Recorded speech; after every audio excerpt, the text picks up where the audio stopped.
Voilà Damien, qu'est-ce que t'en penses? Écoute, les bourgeons terminaux ici sont complètement noircis, nécrosés.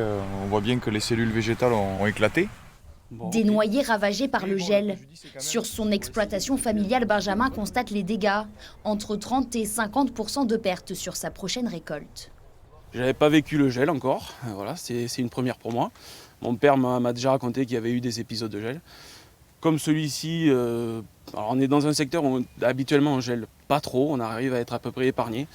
Mais c'est vrai que bon, cette année, ça fait mal au cœur un peu de voir ces arbres comme ça, quoi. Dans la nuit de mardi à mercredi, les températures sont tombées à moins 2 degrés dans le verger. Une vague de froid qui rappelle celle de 2017.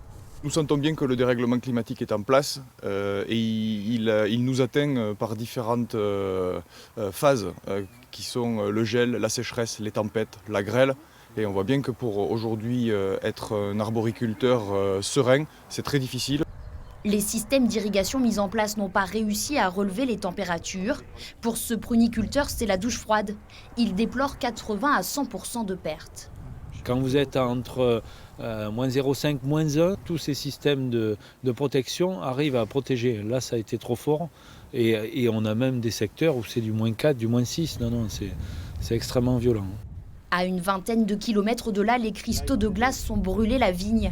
50% de la récolte est menacée. Ce viticulteur s'interroge pour la suite. Elle va repousser en broussailles n'importe comment, ça va être très compliqué à tailler, à travailler. Donc on travaille encore plus pour un résultat de rien. Et puis économiquement, effectivement, c'est compliqué puisque quand vous perdez de la récolte, c'est de l'entrée d'argent en moins. L'inquiétude se poursuit dans les vignes et les vergers. D'autres épisodes de gel sont prévus dès la semaine prochaine.